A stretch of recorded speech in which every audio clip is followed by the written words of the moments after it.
Shadow Education Secretary Kate Green was accused of reverse snobbery as the Labour frontbench raged at private schools being selective with who they admit and clashed with commentator Calvin Robinson, who stated she was playing a dangerous game. Labour's Kate Green was furious after reports show the rate of top marks being awarded at private schools was much higher than state schools, especially those in deprived areas. Ms. Green said black students especially were underperforming and demanded something is done to level the playing field between the most and least affluent schools. But commentator Calvin Robinson hit out against the suggestion, stating Ms. Green was whistleblowing to identity politics and said she was guilty of reverse snobbery where she was attempting to attack more affluent families and students.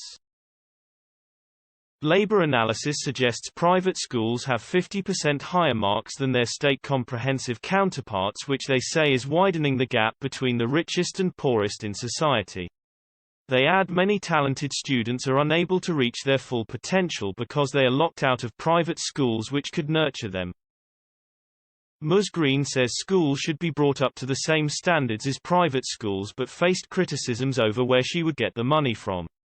She told Talk Radio, "Surely it is right as a matter of justice, not a matter of politics, a matter of justice that we should level the playing field in the direction of those more disadvantaged children. They're wasting their talents. Among those children might be the next person to identify the next vaccine for the next pandemic. We don't want to waste the talents of any child. We want to give every child the opportunity to make most of their potential." Mr. Robinson was invited to share his thoughts and attacked Ms. Green for downplaying private schools. He explained, "But schools are always going to be selective in one way, whether it's a postcode lottery, whether it's wealth, or whether it's selected based on academic ability. I would suggest academic ability is the best approach. I get that you don't agree with that, that's fine, but what I'm seeing from this Ms. Green is reverse snobbery from the Labour Party. It's about."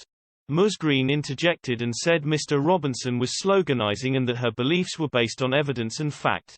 Mr. Robinson continued, "Let me finish. What I'm seeing is reverse snobbery and whistleblowing to identity politics. You mentioned black students in particular, and I see what you're doing with that. You're playing a very dangerous game. What I want to know is, really, truly, practically, what would Labour do to plug this? There is a social divide, I'll give you that, and there is a very clear social divide that has widened by this pandemic in education.